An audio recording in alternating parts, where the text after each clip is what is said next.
जी हाँ, कल अटैक के बाद जैसे हम देख रहे हैं लगातार यहाँ पे कोऑर्डिनेट सर्च ऑपरेशन को लगातार हर घंटे के बाद बढ़ा दिया जा रहा है। लगातार जितने भी यहाँ के डेंस फॉरेस्ट्स है उन फॉरेस्ट्स में चप्पे चप्पे को खंगाला जा रहा है। जितने भी आतंकी इसमें इन्वॉल्व थे, हालांकि बताया जा रहा है कि जैश-ए-मोहम्मद का एक ग्रुप था जिन्होंने पहले ड्राइवर पर फायरिंग करना शुरू कर दिया गया। फायरिंग से पहले उन्होंने हैंड ग्रेनेड लगा दिया जो आर्मी का गाड़ी था उस पर, उसके बाद फायर के कुछ राउंड किए गए। उसके साथ साथ लगातार सर्च ऑपरेशन अभी भी लगातार जारी है। चाहे अगर special operation group Jammu and Kashmir police की बात करें, उसके साथ साथ इंडियन आर्मी का जो ऑपरेशन है लगातार चल रहा है। हालांकि ड्रोन सर्वेलेंस के साथ साथ हेलीकॉप्टर से भी जितने भी यहाँ के फॉरेस्ट से उन पर निगरानी रखी जा रही है और जल्द से जल्द जो इसमें आतंकी इन्वॉल्व हैं उनको ढूंढने की प्रयास किया जा रहा है। उसके साथ साथ अगर हम बात करें जो ये कल अटैक हुआ, उस अटैक में अगर हम बात करें जो 5 जवान जो हैं जो शहीद हुए हैं, इसके साथ साथ हम लगातार देख रहे हैं किस तरह से अभी भी यहाँ पे सर्च ऑपरेशन जो है लगातार चल रहा है। हालांकि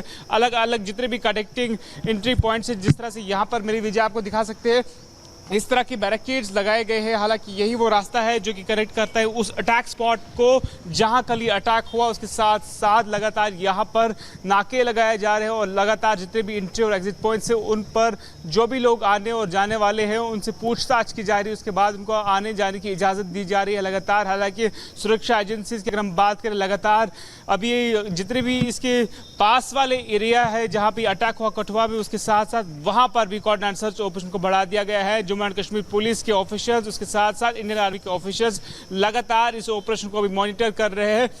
जो जवान शहीद हुए हैं उनको कुछ टाइम के बाद पठानकोट में जो है श्रद्धांजलि दी जाएगी। उसके साथ साथ जो कुछ जवान जो है घायल हुए थे उनका भी अस्पताल में जो है इलाज चल रहा है। उसके साथ साथ ऑपरेशन पर जितने भी ऑफिशियल्स है वो यहाँ पे पहुंचे हैं और लगातार जो यहाँ पर इन्वॉल्व जैश के आतंकी, हालांकि सूत्रों के हवाले से ये भी खबर मिल पा रही है 4 से 5 आतंकी जो है जो इन्वॉल्व थे। हालांकि जंगल सर्च ऑपरेशन लगातार चलाया जा रहा है।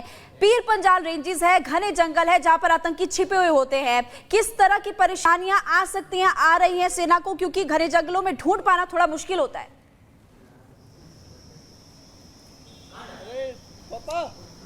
जी हाँ, जिस तरह हम देख रहे हैं किस तरह से ये काफ़ी सुरक्षा एजेंसीज के लिए थोड़ा सा हैक्टिक ये हो रहा है, क्योंकि काफ़ी ये घने जंगल है और ऐसे घने जंगल में हमें कुछ टाइम पहले देखा रियासी या राजौरी या पुंछ की अगर हम बात करें, वहाँ पर नेचुरल केव्स जो है, हालांकि जिनको हाइड आउट कहा जाता है, वो हाइड आउट का इस्तेमाल कर रहे हैं। उसके साथ साथ ये जो ग्रुप इन्वॉल्व हैं जैश के आतंकी जिसमें इन्वॉल्व हैं, हालांकि ये बताया जा रहा है कि ये रिसेंटली इन्फिल्ट्रेट हुआ है कठुआ एरिया के लाइन ऑफ कंट्रोल के साथ साथ जितने भी बाकी इंटरनेशनल बॉर्डर्स है उनसे अभी सुरक्षा एजेंसी जो है वो इसका पता लगा रही है और लगातार जितने भी एंट्री और एग्जिट पॉइंट से यहाँ पर मेरे विजय गौरव आपको दिखा सकते हैं किस तरह पर यहाँ पर सुरक्षा बल जो है लगातार यहाँ पे पूछताछ की जा रही है लोगों से। हालांकि जम्मू एंड कश्मीर पुलिस के जवान जो है लगातार यहाँ पर पूछताछ कर रहे हैं जो भी यहाँ से गाड़ियां आती हैं। बिल्कुल एरावत, पूछताछ जारी है, सर्च ऑपरेशन जारी है और लगातार देखिए पिछले दिनों भी हमने देखा था कि किस तरीके से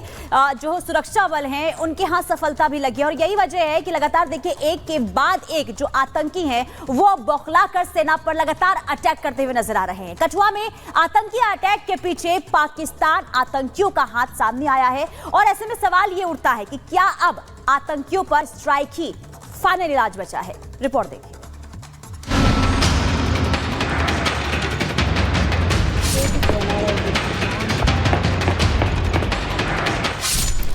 हेलीकॉप्टर, ड्रोन, प्यारा कमांडो, सेना और पुलिस, सबका लक्ष्य एक ही है, आतंकियों को उनके किए की सजा देना और आतंकियों के खात्मे के लिए उनके ताबूत में आखिरी कील ठोकना। जम्मू कश्मीर में आतंकियों की बौखलाहट ही है कि आतंकी लगातार छिपकर सेना के जवानों को निशाना बना रहे हैं। कठुआ में आतंकियों ने ठीक वैसे ही हमले को अंजाम दिया जैसा पुंछ में कुछ दिन पहले दिया था।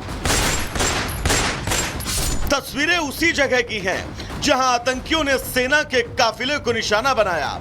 आतंकियों ने पहाड़ी में छिपकर जवानों को निशाना बनाया, पहले काफिले की गाड़ी पर ग्रेनेड फेंका और फिर ताबड़तोड़ फायरिंग शुरू कर दी। सेना की जिस गाड़ी पर हमला हुआ है उसकी तस्वीरें देखिए। गाड़ी पर गोलियों के निशान साफ देखे जा सकते हैं। गाड़ी के अंदर बिखरा खून इस बात की गवाही दे रहा है कि हमले के वक्त का मंजर क्या रहा होगा।